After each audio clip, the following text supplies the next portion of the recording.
Now that's a baby otter right there.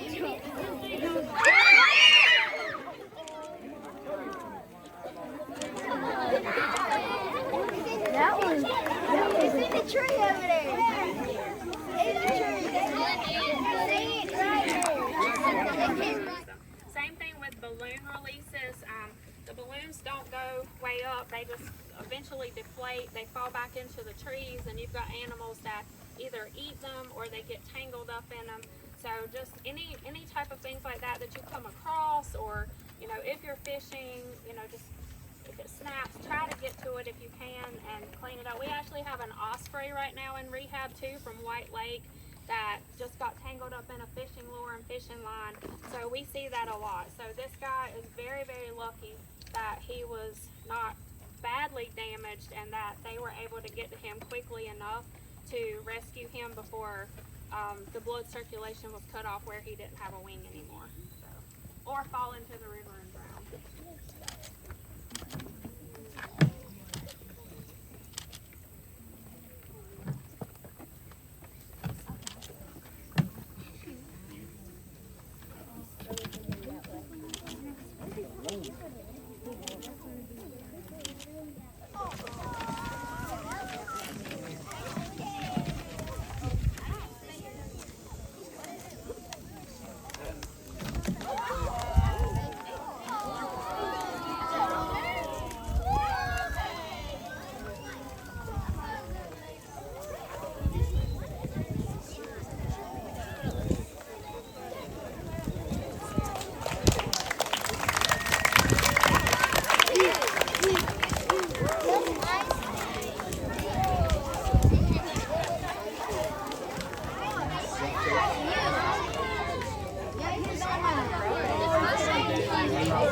My name is Rebekah Kriston.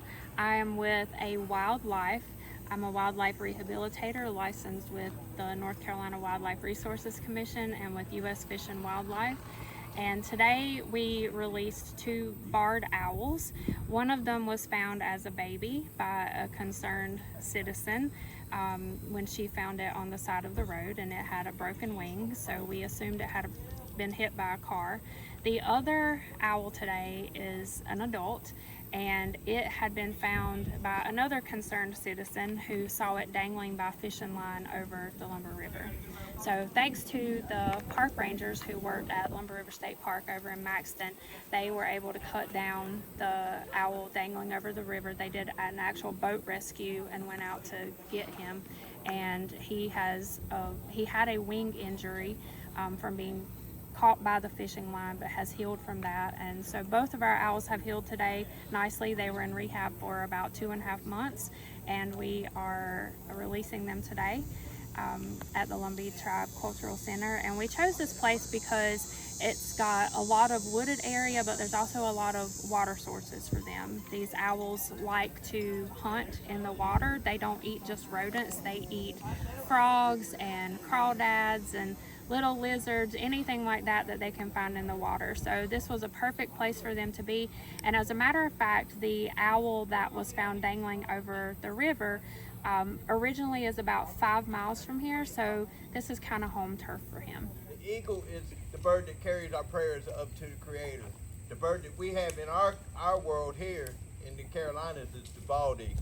He's very popular in this area, and he's one of our very sacred birds that carries our prayers up to the Creator. The second bird that the college has for their bird, and the Lumbee people really revere this bird as a sacred bird, is the red-tailed hawk. Is the second bird. The third bird is one of my favorite birds, is the crow. Yik is a very sacred and special bird. He is a very smart bird. You can learn a lot from him by watching him. He is a generous bird. It's said that if you give him something, he will bring you something back in return. So that is one of our sacred birds. And the owl is the fourth sacred bird. We always have 4. A 4 is a completion. The owl is a sacred bird in our community. You heard the chairman say it's not one of his favorites, but the owl is a very special bird to us because that owl is a messenger. The owl will let us know when we are going to lose a loved one. I have experienced that in my life. That one of my cousins, his grandmother passed away, and there was an owl down the street, and that owl hooted for days. But we knew that she was about to pass.